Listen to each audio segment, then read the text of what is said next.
Hi, everyone. I'm DeFi Dad. You're watching episode 39 of Yield TV.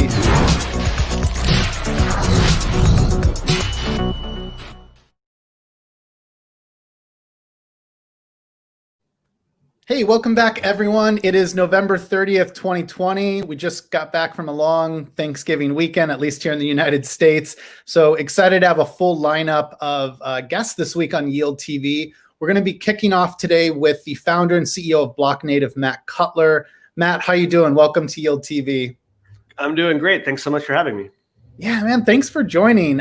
So a little context to this. We did do an interview several weeks ago, maybe over a month ago, with Mariano Conti, who's an advisor to BlockNative. We talked a little bit about the mempool, kind of started to give many of us who weren't familiar with it an introduction to it. So we're going to dive deeper into that today, talk about what are some of the key takeaways to understanding the mempool. And thankfully, with Matt here, I would argue there's few people who know the mempool better. Their product, BlockNative, offers all sorts of interesting information that you can learn as a user and as a developer in DeFi. So Matt, I'm thinking we should probably start with some of the usuals today. Could you tell us a little bit more about, your background as a founder, how you got into crypto, and also too, my understanding is you have built several startups before this, so kind of was interested what drew you into the crypto space. Sure, of course. So believe it or not, I've started or co-founded between 7 and 8 startups, depending on how you count. So that means I'm a glutton for punishment. My first startup was actually an internet company way back in 1994, long before it was fashionable to do internet companies, long before it was fashionable to do them as an undergrad. That wound up being the first ever web analytics business. It was a 9-year overnight success, as I like to say. It went 0 to IPO, and at the time we went public was one of the top 35 IPOs in history, so that was pretty fun.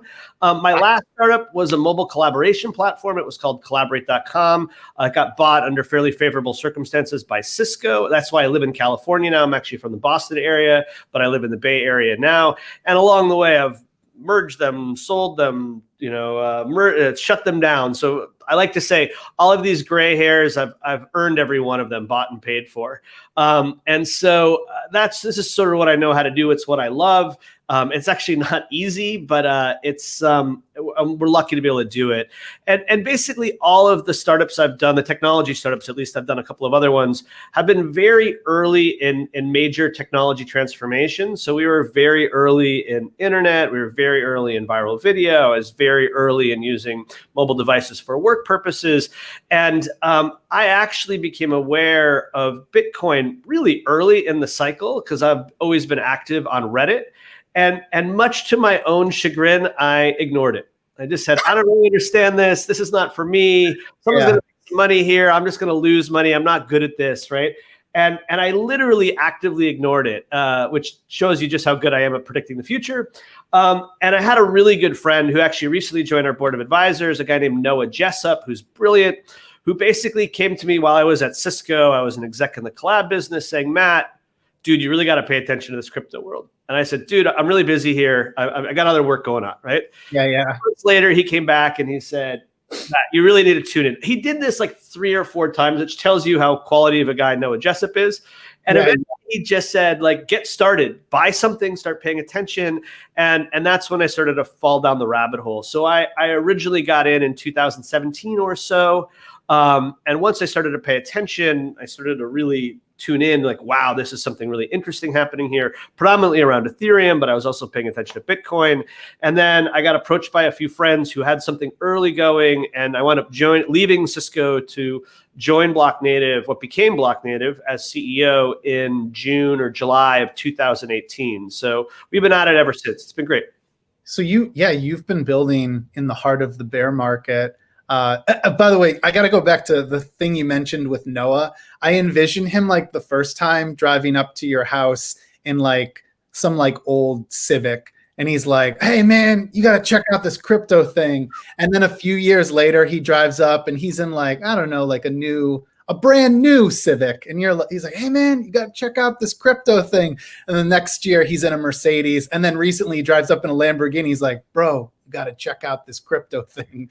But yeah, anyways, we've all had those funny stories to tell. Someone tried to pay me back in 2011 with Bitcoin, and I of course refused. And I remember like the way I laughed at them, because it all has come back to me thinking like, if I had accepted this like $20 payment in Bitcoin, I probably would have a lot of money right now. But anyways. So on that note, an entrepreneur friend of mine in Boston, it was probably 2013. I was talking to him at a party, and he said, it comes up, I've actually done really well in Bitcoin. And I was like, wow, cool. I was like, how much have, and the amount that he had made sort of shocked me. And I was like, dude, listen to me. You should sell. Take your. And he's like, I'm not selling. I'm like, trust me, man. You made that. Like, you should do this. And he's like, no, we kind of are. And he was firm, right? Thankfully, he did not listen to my terrible advice to sell in 2013. And now he travels the world, and you see him on. And he's just a really happy guy, which I'm very happy for him. And wow. If I had been an early, I never would have held. It's not how my mind is wired. So even if I'd gotten in a lot sooner, I wouldn't have written it all the way up, because I'm not smart enough to do that. But anyways, we're here. We're lucky to be where we are. We're back in a bull market. And I think during bear markets are often the best time to build, because you have a lot less distractions. But anyways, it's been cool. Yeah. And for further context, in case anyone watches this in the future, being November 30th, 2020, I think officially today, I think Bitcoin hit a new all-time high, which it's been since 2017, December 2017. So it's been, it's an exciting day. I mean, I tend to focus clearly more on DeFi applications on Ethereum, but hey, I still hold Bitcoin exposure. And, there's definitely a magic to like when you first discovered like, what is Bitcoin and what are the applications that you could build around it, which I think is what kind of drew me then into DeFi. Matt, can you talk then more about like what is BlockNative, and I guess what's the problem that you all aim to solve with BlockNative? Sure. So we've evolved over time, but where we are today is we're generally one of the global leaders in the mempool, and it's a critical but often overlooked aspect of blockchain infrastructure, which is the area where transactions go before they are confirmed and go on chain. And so what we like to say is, if blockchains represent value, then on-chain data is value at rest. Like, the money has stopped moving around. You can look and it's all transparent. And you can see who has what. The mempool is where the value moves. It's value in motion. And it's a very interesting set of challenges, and a whole lot of interesting insights can be derived from it. So we build and operate a global mempool data platform to harness the mempool. It turns out to be a very challenging environment to operate in, and then make it easy to work with for everybody out there. Like what actually happens is, because mempool data is really hard to harness, that only the most sophisticated actors have access to it and know how to work with it. And that creates really significant information asymmetries. And we're trying to bring transparency to the mempool and democratize access to it. We've been growing like mad, which is super fun. We have a really rich product pipeline. And it's been really interesting to be, it feels like pretty far out in front in this critical area and learning from what folks are building right now. So anyways, that's us. That's what we do. Matt, can you give some examples, I guess, of what am I benefiting from when a DeFi application or a team is using BlockNative? Like, what are some of the things that I benefit from as the end user of that application? So it's funny, we do a whole bunch of different things, but oftentimes we have one library called Onboard.js, which is we understand the most broadly deployed way to connect wallets to DeFi applications. So if you use Zapper, if you use Curve, we use it, yeah.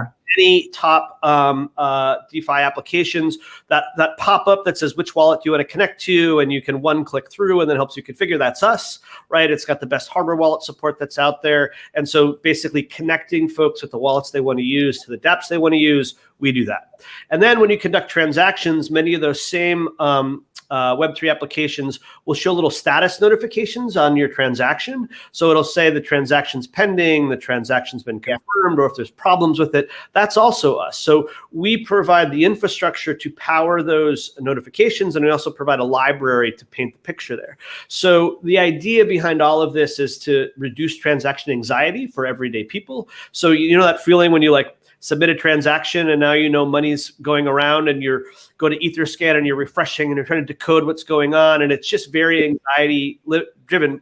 By the way, when we first started this, that anxiety we assumed was among newbies, right? We've learned over time, the most experienced folks who do the largest transactions have the most transaction anxiety. So merely getting feedback on the status of your transaction while it's pending settles you down, right? Lets you know what's going on and what needs to happen, and constantly improving that. Then beneath all of that, we run a big global platform that basically protocols can use to monitor activity against their assets, against their smart contracts with their users. So a lot of the big protocols that are out there use our stuff to protect their assets, to try to get a heads up of any potential threats or attacks that may be forming, to look at anomalous transactions and make sure that things are, in the range of normal. Traders, depending on who you are, your degree of sophistication, will often power their trading strategies via our platform as well. So if you're trying to do certain sort of ARB opportunities, or you're trying to move certain things in Uniswap v2, for instance, you can use our infrastructure to give you the signal that you need to take action on that. And so anyways, those are a handful of the ways that folks who are out there are using our capabilities, our libraries, and our platform. Matt, I know that right now you tend to cater to, I would argue, like more sophisticated users and developers, but I know in the future I can foresee that there's going to be products that I would argue are more friendly to a less sophisticated user. So knowing that is coming down the line, I guess, what sorts of key takeaways do you see in the mempool? Like for myself, like I'm not a developer, but obviously like I participate across quite a few different DeFi applications, simple things like Y vaults, and I'll add liquidity to, like, let's say Curve or maybe Uniswap. What should I be thinking about that you can learn from the mempool, or at least what you all are observing as BlockNative? Well, so, we believe very strongly that knowledge is power. And so knowledge of your transactions, what's going on. If you're active in the space, we've all had the experience of you submit a transaction and nothing happens. It's just pending and pending and pending. And then you submit other transactions and those aren't going anywhere, and prices are moving around, and you're like, what's going on, right? So at the simplest level, we provide everyday end users with really easy visibility into the status of their transactions, to help them understand what they need to do to make sure their transactions are behaving as expected. And I can show some of this stuff too as well. A little bit more sophisticated, if you're an active participant in DeFi, we're all familiar with the big movements in and out. So whether you have whales who are taking or moving positions and they affect price, and if you're a holder of whatever asset that is, and any heads up you can have that big changes are coming can inform your strategy, whether you want to hold, buy more, or think about selling, right? And then also if there's specific like Uniswap v2 pools that you're a participant in, and there's money rushing in and value is going up and yield is going up, and then money starts to rush out, trying to time your activities, mempool data can basically show all of this. So all of this insight into value in motion then turns into reduced anxiety, more informed action, feeling in control and less of a victim of what's going on. Now, historically, it's basically impossible for an individual to work with. It's hard to collect the data. It's hard to use it. It's hard to interpret the data. And that's what we at BlockNative solve. So we provide a suite of tools and capabilities to make this as easy to work with as everything else in Web3. Now, I say that very specifically because Web3 is not the easiest environment today, but it's getting easier every single day. And what we provide is light years more user accessible than anything that's been available before, and it will continue to improve rapidly to make it ever easier. It's still a bit nerdy, we'll admit that. It's a power tool for power users, but there's ways in that everyday users can get started with. And oh, by the way, completely free. Up to certain event limits. So anyone out there can start to use our platform, get benefit from it, reduce their transaction anxiety, be more informed, and not have, and do it on a free basis. Once you really get into it, you'll be surprised how quickly event volumes go up. You might want to consider getting a commercial account with us.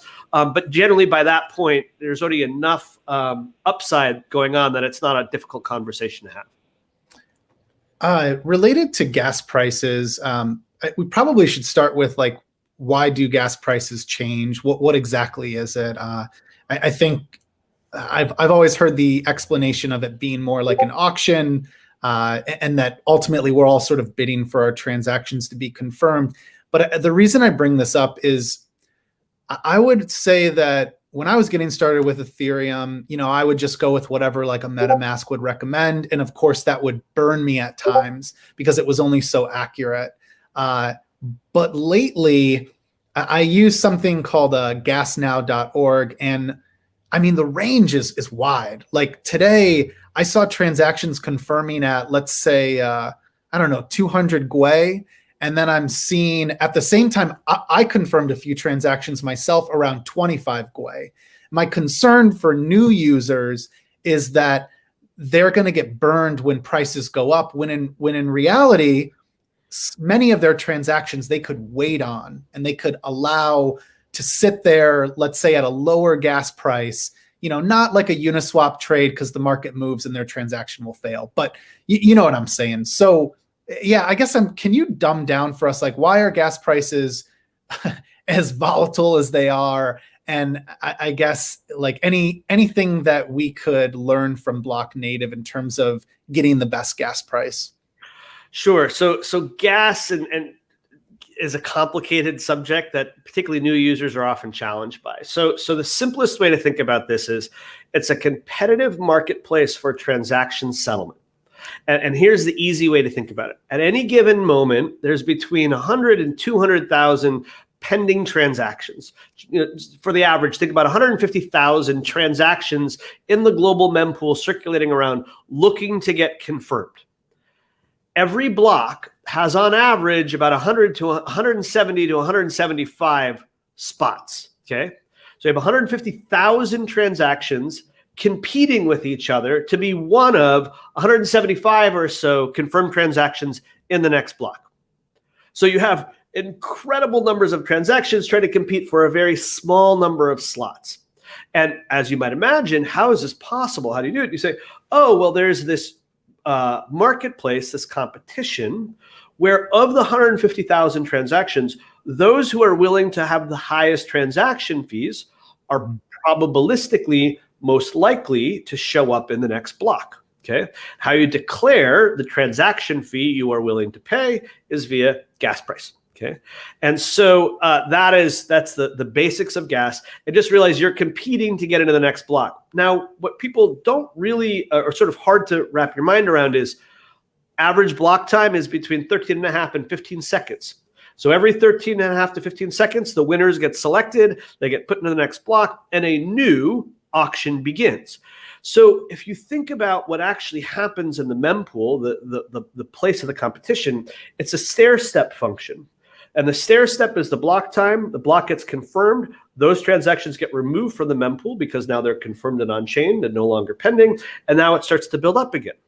So as the stair-step is jumping up and down, the top of the mempool, the highest priced transactions, that's what's reflected in gas estimation services like GasNow, where they're saying, hey, to be fast, which, by the way, we find these gas estimation services to be a little bit funky because there's no time guarantee. Like, hey, a block could be confirmed in 2 seconds, or a block could be determined in 45 seconds, and there's no way to know up front. So if I tell you this is going to be confirmed in 30 seconds, like, it's not really real, right?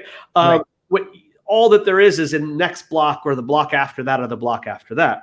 So that's sort of thing one, is just think about your transaction is competing with over 100,000 other ones to be one of the next set of confirmed transactions. When there are very interesting things going on in DeFi, for instance, a new token is issued, there's some major move, prices are moving really quickly, an Oracle updates, and now compound liquidations are happening.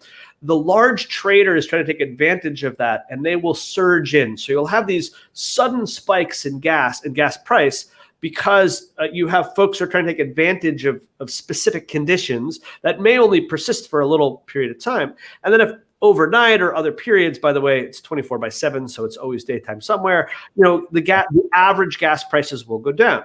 So when you're trying to think about pricing your transaction, you're trying to figure out who you're competing with and how long you're willing to wait for your transaction to get confirmed. Okay.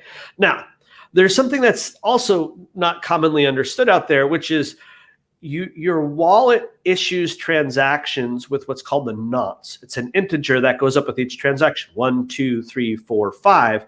And critically, they have to be finalized in order. So if you have transaction 3 and then you issue transaction 4 will wait until transaction 3 is finalized. So if you submit a transaction at low gas, or submit a transaction what you think is normal gas, but turns out to be low, and then you submit a couple of other ones, then they're all sitting there pending, and you're trying to figure out what's going on. It's transaction 3 is blocking 4, 5, and 6 from going through.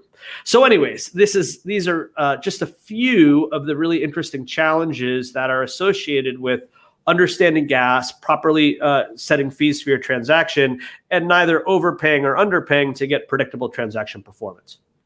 Yeah, there's a tutorial I did a while back about how to basically drop replace transactions. And I'll have to link that in the show notes here. I would strongly encourage anyone to watch that if you're getting stuck transactions, because any user can, you can basically just resend the same transaction, but put up a higher gas price because you recognize that you're stuck and that you're at a gas price that's significantly lower than the rest of the market.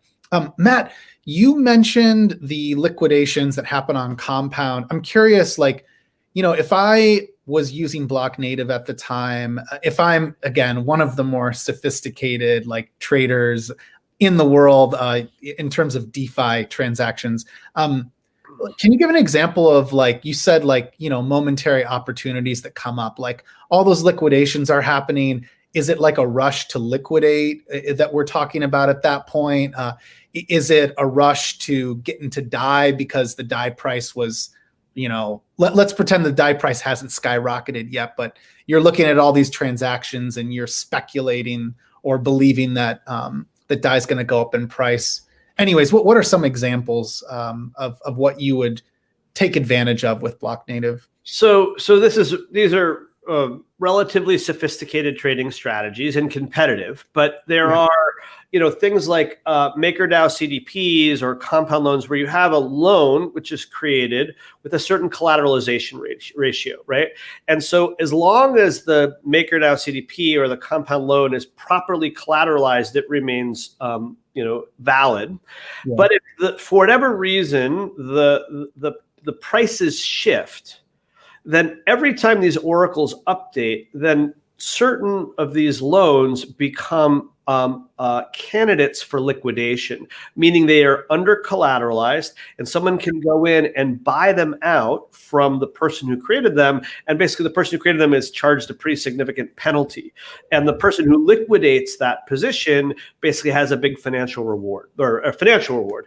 So what happens is a very common trading strategy is to watch the mempool for Oracle updates, to then say, well, based on this Oracle update, let me look at all of the open positions that I'm aware of. Let me figure out which ones are candidate for liquidation. Let me figure out what the profit would be if I were to bid and liquidate those. And then let me figure out how I should structure my transaction in order to win that.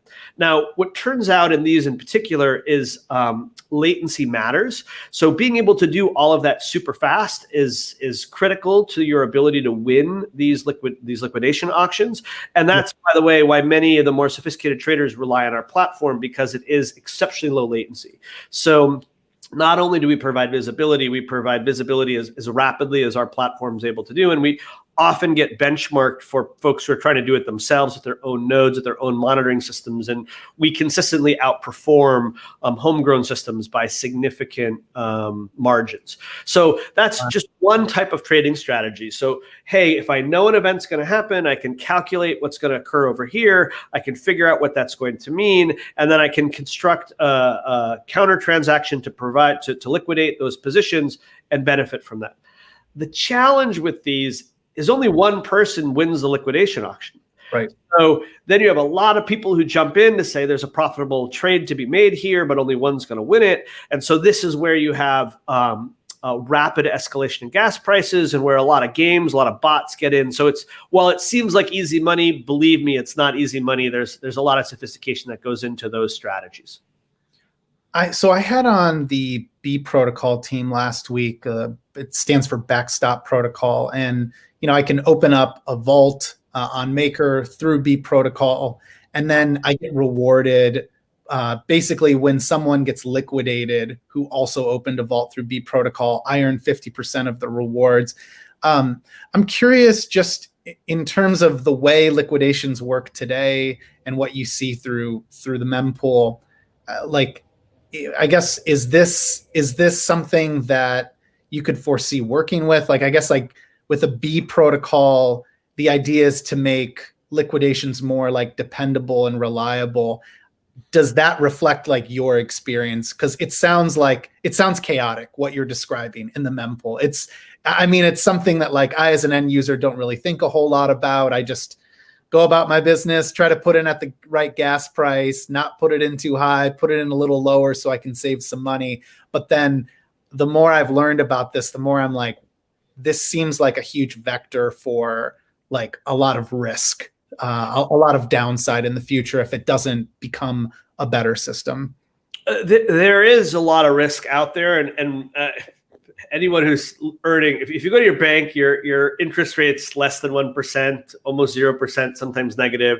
You go into this world and 10, 20, 30, 50% interest rates are not at all unusual.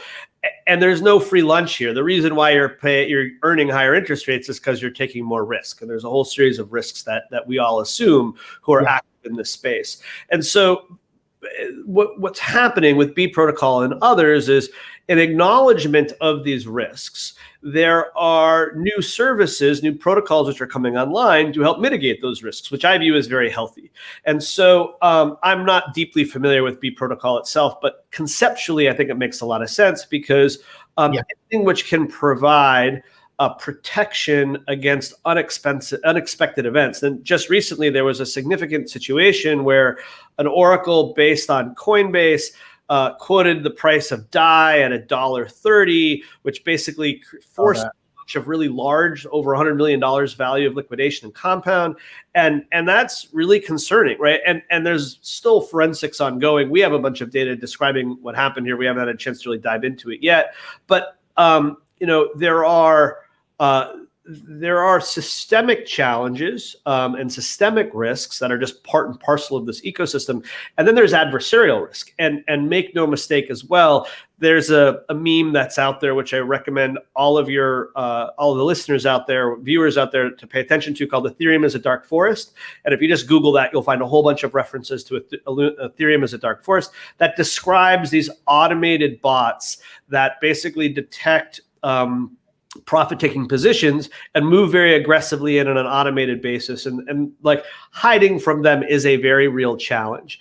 And so just realize as one ramps up into this space, you wind up taking more and more exposure, and also you're more and more likely to bump into some of these apex predators that are out there.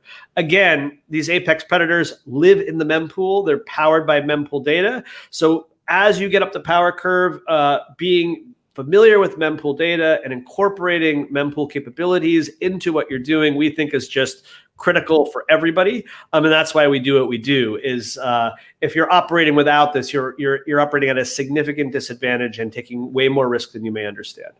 Yeah, I like the way you frame that. In DeFi, there's significant reward, but there's also that risk, which we all kind of grow complacent with over time. And then we are jolted back to reality, sometimes on a weekly basis, sometimes less often. Yeah. And then just responding to some comments that are coming in, I think, if you think about transactions as dancing, right? Like a traditional credit card transaction or bank transaction is like a formal waltz, right? It's very well orchestrated. It's very rigid. And it's all you can't improvise a whole lot. It's really formal, right? we like to think about transactions in blockchain as sort of like a flash mob. Like, hey, everybody's going to show up and it's going to be coordinated and it's going to be really fun, right? The reality of the mempool is much more like a mosh pit, right? Where it's all these transactions colliding with each other. People are sort of battling for position. It is actually violent. You can get harmed along the way. And if you show up with your bright t-shirt expecting a flash mob and you find yourself in the middle of a big violent mosh pit, you're going to have a bad time. And so realize that that is the mempool. It's a mosh pit. And as long as you go in knowing, hey, you're about to step into a mosh pit and you're going to need to be prepared, then you'll have a better experience and you're more likely to wind up on the other side with the experience and outcome that you're hoping for. I love these terms. I was just retweeting the link in case folks hopefully catch some of this to watch it, and just the mosh pit, apex predators. This is great. There's actually a question here, Matt, from Alex about curious about what happens to gas fees and other mempool stuff with regard to ETH 2.0 and staking. Anyways, any thoughts on that? So it's interesting. So the honest answer is there's the mempool. So let me back up a little bit before I get to here. Is all the rules of blockchain, it's like the inverse world in the mempool. So blockchain on-chain is immutable, right?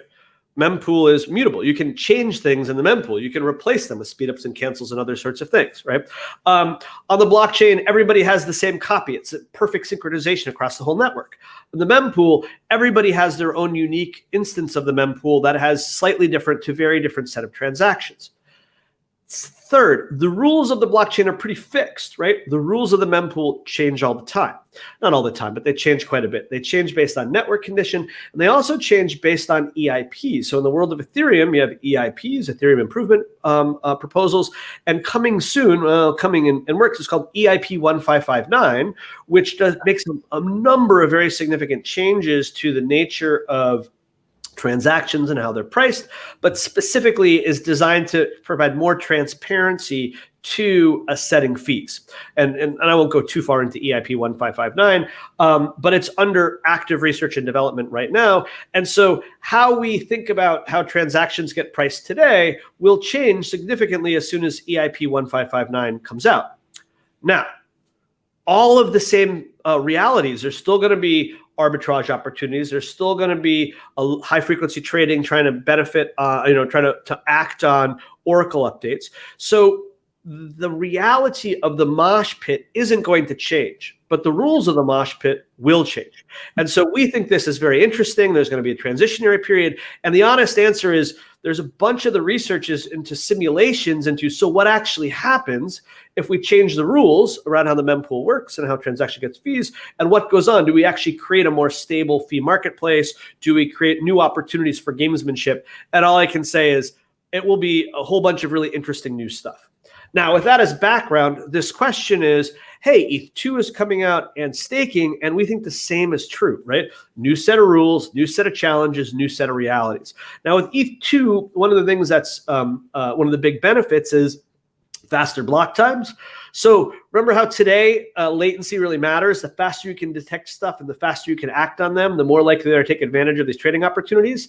This will only get exacerbated in the world of ETH2 with shorter block times. You'll have less time to detect what's going on and less time to react. So overall, while the technology will change, the problems will not. It will still be a competitive marketplace. There'll still be apex predators. There'll still be rapid decision making. There'll still be games that can be played. The nature of those will be changing. So we are super excited to sort of tackle these challenges, we at BlockNative, as they come forward.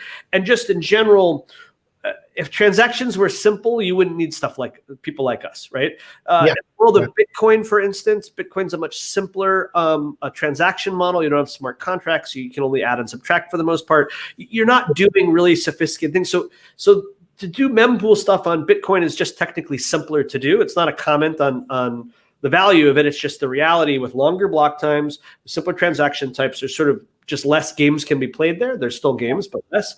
In the world of a smart contract platform where your transactions can do almost anything, it's Turing complete. You have internal transactions.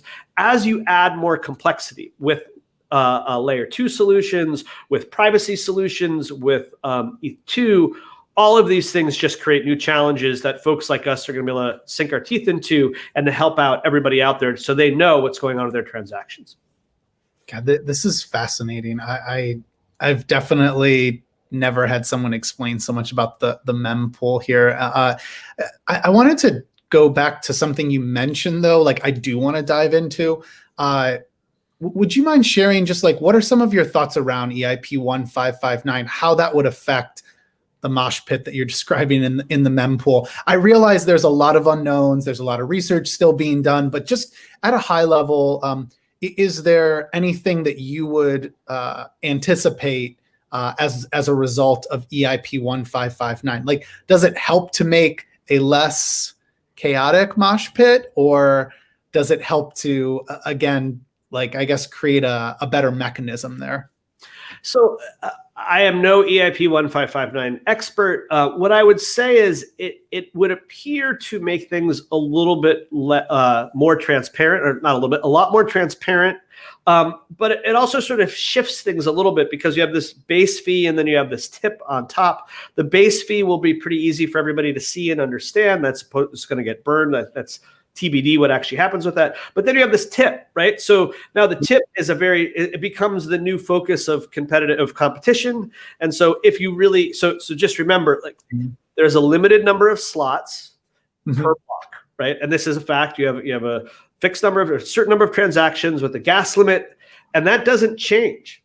And so you're going to have a supply of transactions. You're going to have demand of transactions trying to get on chain. You're going to have a supply per block, which is fixed. And when you have a lot of demand and fixed supply, price goes up. Okay, that's by definition. If you want to see that in action, look at the price of Bitcoin right now. Look at the price of Ethereum going right now, right? You have a lot of demand for a relatively fixed set of supply. So we're not sure, and I don't think anybody really knows yet what's going to happen to the fee marketplace under EIP 1559, though there will be greater transparency. So it will be easier for folks to understand what's happening. But just like I think if you were to ask the origination of Ethereum to say, hey, project in a few years what's going to be happening, predicting apex predators who hunt arbitrary transactions with generalized front runner capability and use gas price to win out, like that would have been hard to project, right? There probably were a few people who were saying this is a risk, but they seem sort of theoretical. This is the reality we're living in right now. My sense is once these new changes come out, we will see new emergent behaviors which are difficult to anticipate at the moment. Now, the final thing I'll say is we work with many, so we have a very rapidly growing client list, but probably our number one category is traders. And we are continually impressed by the degree of sophistication that traders are bringing to this market. And so where there is inefficiencies, where there is opportunities, you have relatively sophisticated traders who are trying to understand those opportunities and take advantage of them. And so anyways, my sense is EIP 1559 is likely healthy for the network, but it's not a panacea. And anybody who claims it to be a panacea hasn't been paying attention. Everyone who's talking about it will share like it's a change. It's a change for transparency, but it's not. It doesn't solve all the world's problems all at once. Can you share more on who's being hurt most by those front-running opportunities you were describing? Like, is this a super small select group of whales, or is this something that can effectively hurt a larger group of DeFi users? Oh, the entire ecosystem is impacted by these apex predators, right? And so it manifests itself in a variety of ways. The number one way it manifests itself is slippage. And so when you do a transaction, and everyone's familiar with this, you're going to trade your ETH for 100 tokens. There's this little teeny text in there that says, what's your slippage tolerance? And uses 3%. And you say, go for it. And you wind up with 97 tokens.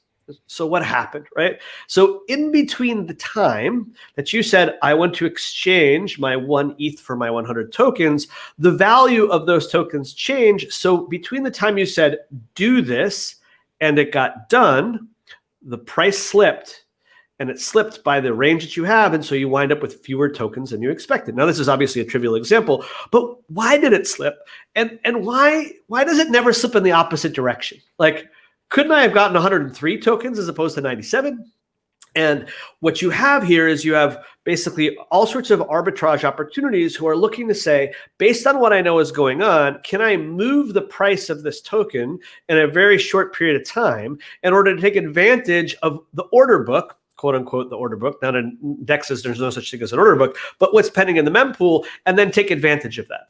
And so for you as a regular, as an average user who's trying to navigate this, you basically suffer sort of less profitable exchange trades. That's a very simple way to do it. The way we also, as a general mechanism, are harmed by this, and by the way, this is what EIP 1559 is trying to avoid, is rapid escalation in transaction fees. Right, so bots go to war. They start bidding against each other for whatever is going on, and a transaction that costs $3 to do an hour ago now costs $30. Right, and you're like, wait a sec, this makes no sense for me to buy this NFT. At $3 for I would have done it, but at $30, I'm paying more in transaction fees than the value of the NFT. This makes no sense whatsoever. And you're just collateral damage because there's something else going on over here between a whole bunch of automated trading systems that are bidding up the price of transactions. Because remember, it's a mosh pit, right?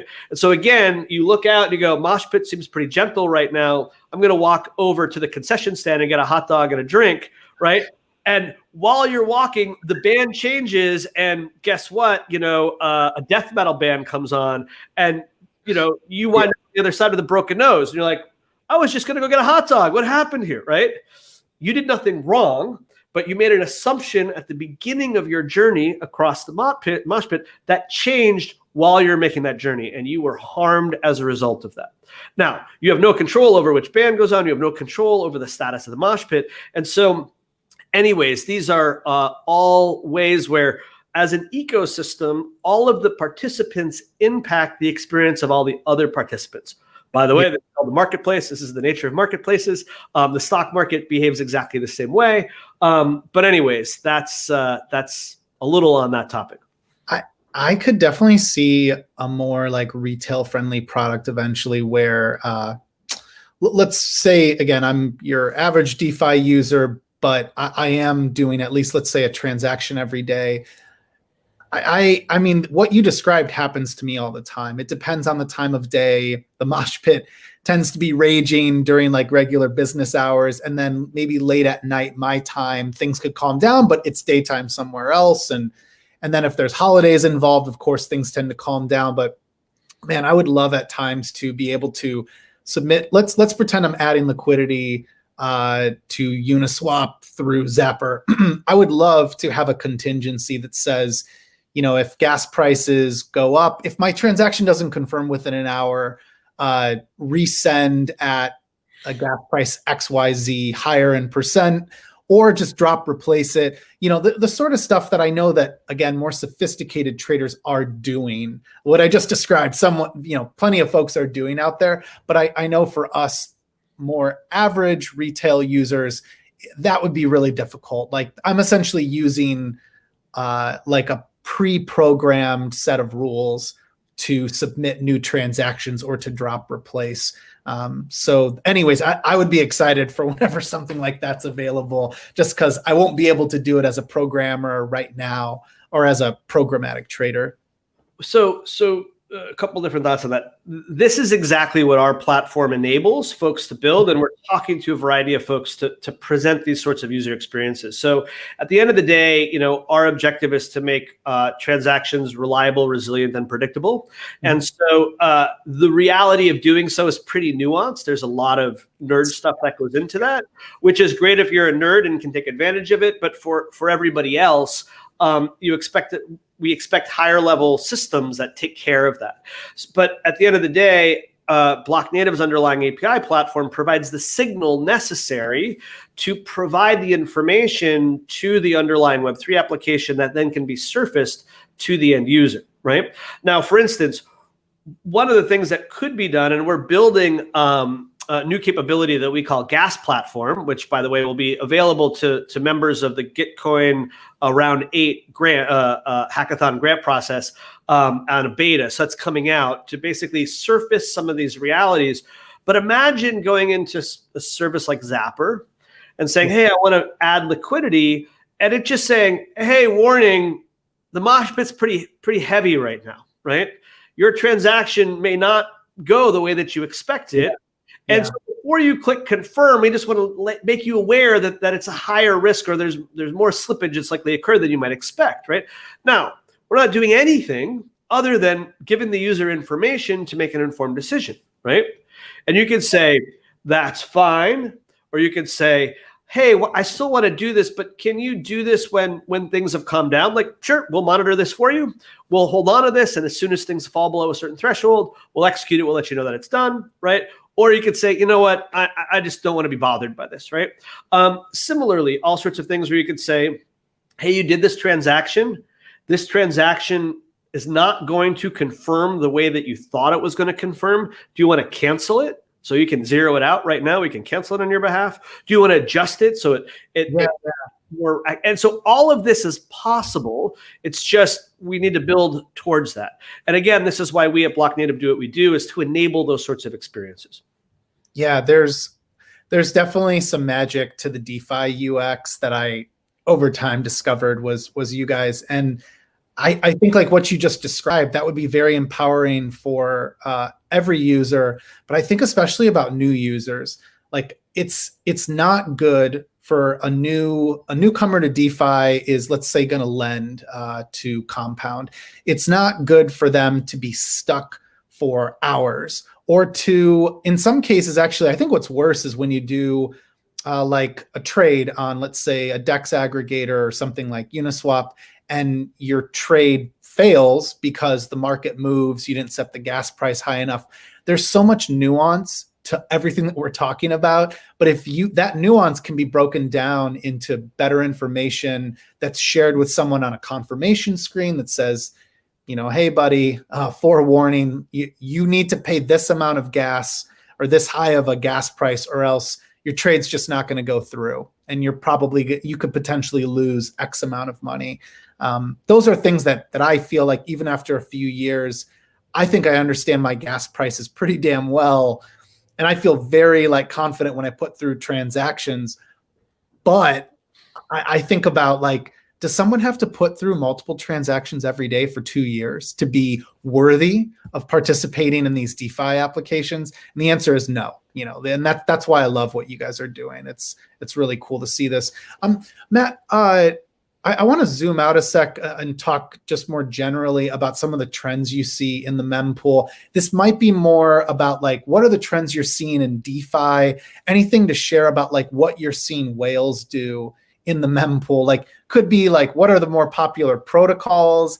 Maybe I'd love if there's any sort of secrets that you can share from the mempool. So we try to be very careful around providing investment advice, right? We're nerds at heart. We're API. Tell me where to put my money, Matt. No. Yeah, we do see a lot of stuff, and we do have the benefit of working with our customers, and so we're learning both what they're doing and also what their problems and needs are. So what I would say is, if you think about Ethereum 2 years ago compared to today, the degree of capability and sophistication, it's like orders of magnitude, right? Yeah. And also the usability, like just think about how we were doing things 2018 versus like the experience Zapper surfaces right now. So while today we often look at the experience as, wow, it's really hard for new users, it's so much easier than it's ever been, and it's going to get easier every single minute moving forward, right? So I am bullish on blockchain and Ethereum usability as the general trends. We probably have several years of work in front of us to get it to the level that we actually need, but that's going to happen, right? This is the inexorable march of usability and technology. That's thing one. Thing two is so the market is waking up to, hey, there are large actors, often called whales, who by watching what they do, it provides information about where prices are going to go, opportunities, what things are happening, right? And so there are multiple services out there that basically will alert you when whales move money around, and I can show some of those if they're interesting.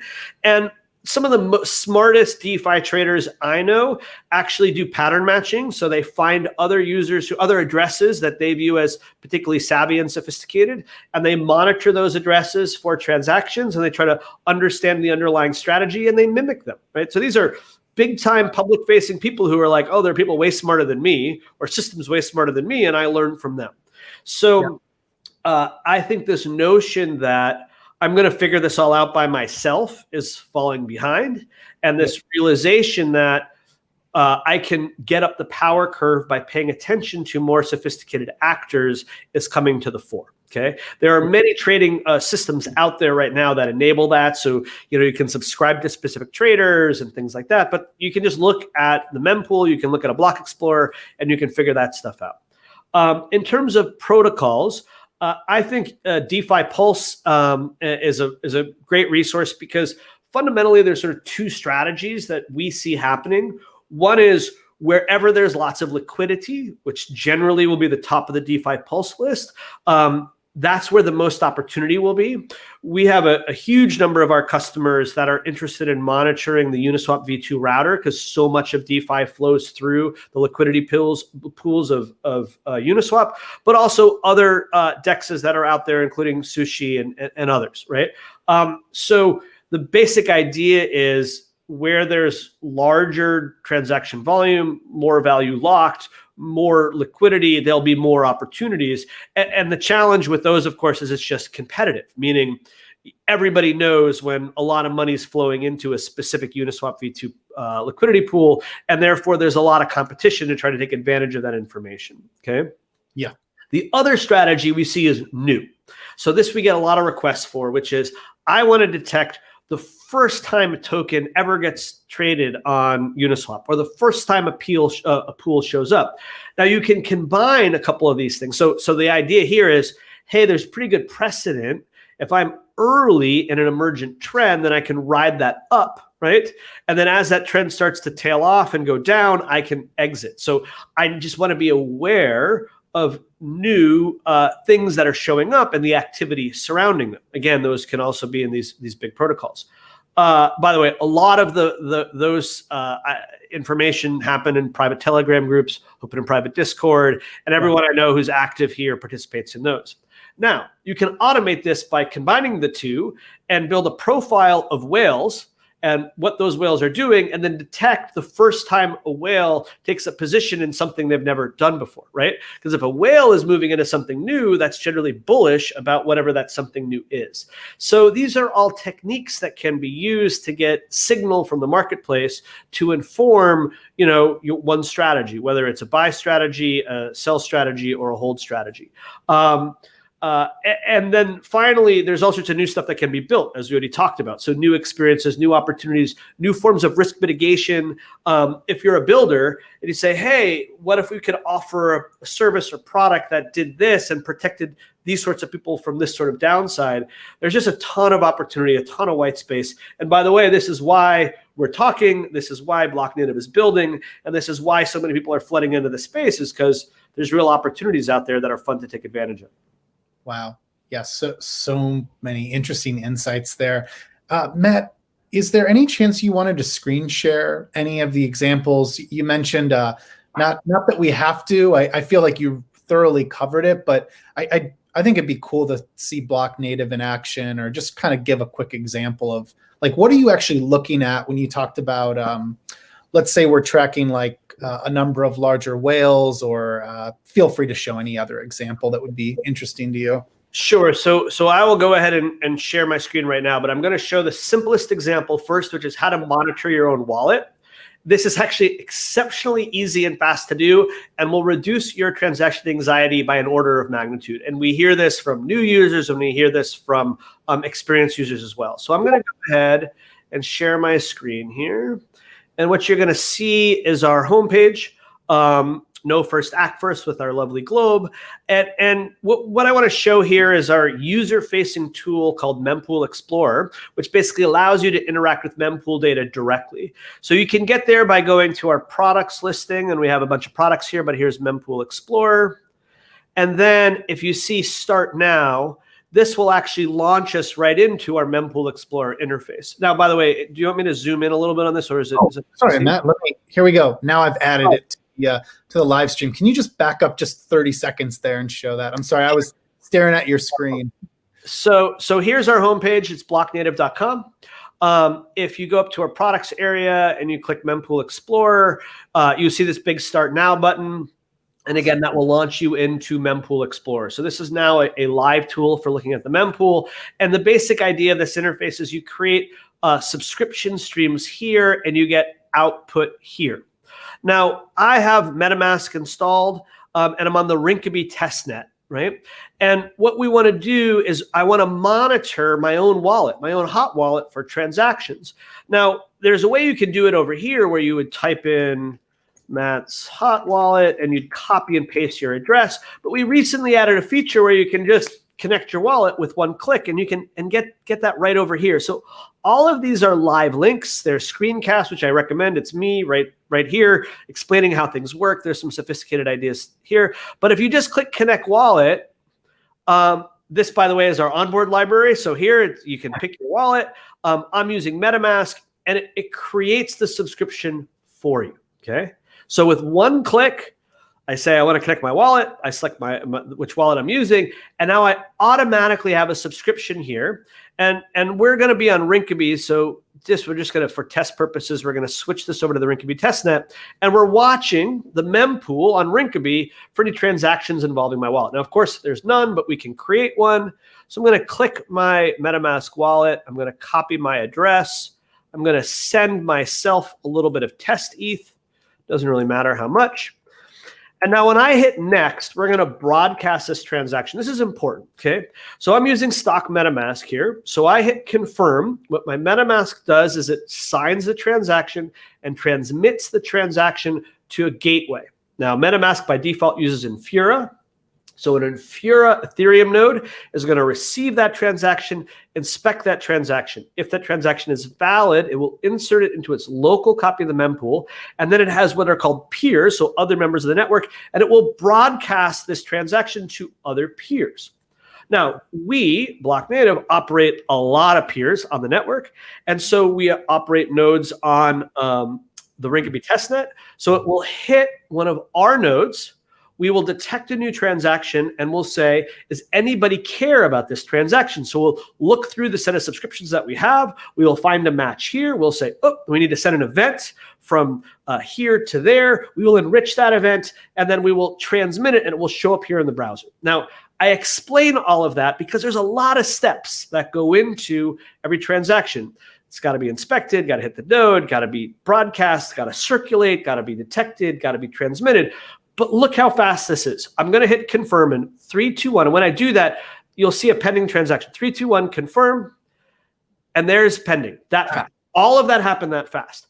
So this is what a payload from our API looks like. And you can see the status is pending. And then the Rinkeby testnet confirms it, right? So we get 2 events from the API, one describing the pending event, one describing the confirmed event. Very simple example, but you can do this for your own wallet on mainnet, and anytime you're transacting, you'll get these events right here. Wow. Now, what I do and what I recommend everybody else do is you can use what's called API composability. It's a little bit clicky around. It's not too bad, but you can actually write this out to a Slack channel or to a Discord channel. So I, in my own personal Slack, have a private channel that just fires events every single time any transaction involving my wallet address appears in the mempool. And it is so satisfying when you're out there trading and you can go, oh, I can see that it's pending. And generally, you'll get from us confirm notification long before your wallet or your protocol will give you confirmed, and it will just settle you down. right? If I say, hey, Travis, I'm sending you some ETH right now, you'll get the notification that my transaction has started, right? You don't need to take my word for it. You can just get direct notification, right? By the way, all of these are live links to Etherscan. So if you were to click on the transaction hash, it'll open up Etherscan and you can inspect the transaction there as well. So it's pretty well integrated with stuff in the network. Okay, so that's like a really basic example. Create a subscription for your wallet, monitor your own stuff, sleep better at night. Okay, that makes sense? It does, yeah. I think it is like a cool thing just to see how quickly it happens. I mean, I think for many of us, like we don't recognize like all the magic that happens under the hood there, but it's really, really cool to see in action. It's fun. I'm gonna pull up. So that was a pretty simple example. Now let's pull up a little bit more of a fun example, which is Uniswap v2 router. Oh boy. Well, this is going to be more active. Yeah. So this is the address of the router, right? And when I hit create, now we're monitoring mainnet, and we're going to watch events go by in real time for Uniswap v2. And what we're going to get is a fire hose here, right? So we're going to hit create, and you can see there are the events streaming in, right? Transaction after transaction after transaction. Now in this interface, it will only show 50 events and then it will stop. And this is for our free users, you get 1,000 events per day. So I don't want to blow it up and have you run right through it right away. There's lots of different things you can do here. Now, okay, there's a lot here. What's going on? Now, I want to show something specific. It's a little bit sophisticated, but what you can do is upload what's called an ABI. And so the ABI is what basically allows us to decode the contract calls, right? And then critically, we can filter. So what's going on here? So watch this. I'm going to now create a subscription filter. Actually, sorry, I don't want to create a filter. I want to create a select. So I want to just show the contract call method name. Add that, right? And now look, it shrank everything down, and perhaps we can, but now we can see, okay, for these transactions, swap exact token for ETH, right? Add liquidity ETH, right? So what it allows a trader to do is to look for specific types of transactions with specific parameters around things that you care about, right? So you can say, I only want to see transactions which are adding liquidity to a pool that I'm a participant in.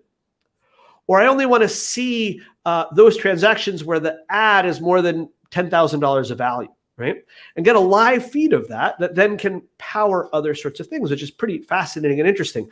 All of that's possible right here. All of that's free to experiment with. And then as you start to really get into it, you can upgrade to a commercial account, get more data, get lower latency, things like that, okay? Now, I'm going to reset this again. So that was looking at a contract. There's good examples over here, but we mentioned before monitoring whales. So where do we get whale addresses before? Well, there is Whale Alert, which is pretty easy, right? It's on Twitter. And so we can see here, let me just refresh this. These are the tweets from Whale Alert, and it says 24,000 BTC transferred from an unknown wallet into Coinbase. Big transfer, right? Yeah. So we're going to click on that, and we're going to get a address who sent that, right? So this is from, multiple addresses to rats. Let's pick a different one. Sorry on that one. Usually it's from one address. Let's see if we can find one here. We're going to click on this one. And let's see if we have a unique address. Right, there's a transaction hash. That's BTC, and we could grab that. We could grab the hash and go from there. Now I'll do one different one, which is I don't want to look at a Bitcoin. I want to look at an Ethereum. Oh, here's one, USDT. Okay, so here's a USDT transfer, and we'll get an Ethereum address for that. We do support Bitcoin as well. I won't go into that. But here is the from address. It's from Binance Exchange, so we can just grab that address, go back to our mempool explorer, and say.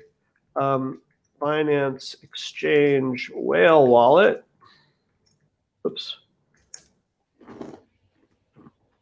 Paste that in there, hit create. Oops, probably has a space. Yep. There we go. Hit create, right? We do useful things like that. And now we're just going to be watching there's Binance Exchange Whale Wallet things going by, right? Wow. And so, by the way, you can then create multiple subscriptions. So you can have one of these, which has a bunch of them going by. It's a little bit, let me do this. I'm going to get out of full screen mode down here for 1 second. And there we go. So you see this little share button? Yeah. If you hit share, what you get is a shareable link. And then I can basically paste this into any chat form or anything like that. And whoever you send it to will see exactly what you're looking at. So you can move that stuff around, okay? So very easy to work with. And so we regularly see people doing this sort of work. So anyways, just some ideas about, there's one other place and then I'll stop. I'm sorry. No, please keep, don't worry. This is token view top account. If you go to eth.tokenview.com, if you look at top accounts, these are the top accounts in terms of holders of Ethereum. I'm refreshing this right now. And you can see what percentage of Ether they have. You can see if it's been attributed, right? So this is Bitfinex Cold Wallet, the Gemini Cold Wallet, Kraken 3. And what's nice here is, like, here's just a random one. Click on that. Let's see it go. And then you can basically grab the address and you can create your own lists here of whale wallets that you care about and watch the inflows and outflows. I'm not sure you can see this is just moving a little bit slow. Yeah, it's just in there. There we go, right? So here's the address, right? This address has 560,000 ETH. Nice, right? Let's copy that. And then let's go back to Mempool Explorer. Sorry, this one over here. And we're going to create generic whale. Whoops. Hey, if I could only type and hit create. Right, and then we'll just trash this one. I'm going to delete that subscription. And now we're just looking at the generic whale. We got a reset here. You see this little green indicator means we're paying attention. Red means we haven't. And there's nice, useful features in here, like, hey, a well-known DeFi trader who's on your show and an advisor for us is Mariano Conti. So I can say Mariano. And he goes by the ENS name of nonexcool.eth. And so we support ENS names right here. We can hit create. It'll go look that up, and it grabs nonexcool. And now we're going to watch what Mariano is doing. Similarly, there's other well-known DeFi traders that have various Ethereum names. I'll leak a little bit of alpha here. One of those is known as Newbie, even though whoever this is not a newbie. So if I go to newbie.eth and hit create, you can now monitor newbie strategies as well, okay? Now, none of this is an endorsement. I'm not telling you that these are good or bad ideas, but knowledge is power, right? Yeah. And here with Mempool Explorer, regular everyday DeFi users can start to get going hands-on with this stuff and start to get sophisticated. So we invite all the viewers out there, go to blocknative.com, check out Mempool Explorer, create a free account, get useful here. By the way, you can also join our Discord. So that's where we have our community forums and support forums. Click right on there and you'll pop right in. It's pretty great and a pretty vibrant community. So we're super enthusiastic about this stuff, and we're excited to share it with the ecosystem.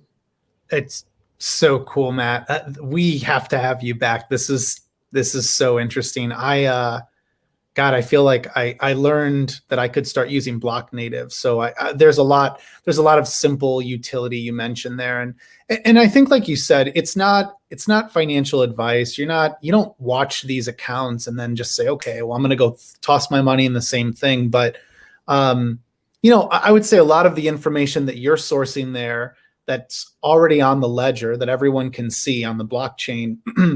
A lot of the times we've all had experiences where we're talking with others who are talking with others, and we're exchanging ideas that way. But this is just like one other way to sort of empower people with more information. And I think it's pretty cool. I did not realize that I could use BlockNative, as someone who isn't a developer. Like, I didn't realize that I could make use of all of that more basic functionality. Well, yeah, as Matt was saying, I just encourage everyone, go to blocknative.com, check it out. Basically, he just gave like a simple tutorial on how to use that. Try that out with your own wallet, maybe plug in some of those other wallets. And then also follow BlockNative on Twitter at this account, follow Matt on Twitter. And yeah, Matt, we'd we'd love to have you back, and just congrats on all the success you guys are having. And no doubt there's lots more products coming that I think we can all be excited for. Matt, anything else though you'd like to share before we go? Any other resources you'd point people to? So one, appreciate being on here. It's great to share what we're working on and share our enthusiasm for this whole topic. Two, we do have what's called Gas Platform coming soon, again, for the Gitcoin round 8 participants. That's right. And so that's going to be a beta capability. It's going to be our block predictor feed and histogram feeds. It's sort of gas prediction as determined by our global platform. We think it's going to be a new take at things. So if you're having challenges or you want to better optimize gas prediction, by all means, check out our gas platform. That will be revealing over the course of the next several weeks. Two, I really do encourage everybody out there who's interested to read some of the dark forest materials that are out there. Our blog we're pretty prolific in terms of publishing research and putting stuff out there. So blog.blocknative.com is a bunch of great resources there. Do a Google search on Ethereum as a dark forest. And then the last thing I'll share for anyone who's out there is we're hiring. We have a really deep product roadmap, a ton of opportunity out there. We're looking for back-end developers, front-end developers, a lead designer, data scientists, go-to-market folks, content creators. So if you are in this space and you're looking for great opportunity, by all means, check out our careers hub. We're trying to grow the team. It's really hard to find people who are a great fit, but if this is exciting and this is encouraging for you, then by all means, please do reach out and please do apply.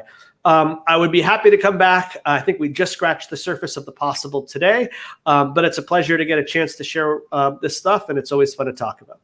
Yeah, Matt, we'll when I edit some highlights here and tweet that out, and then we'll post that on the Zapper YouTube as well.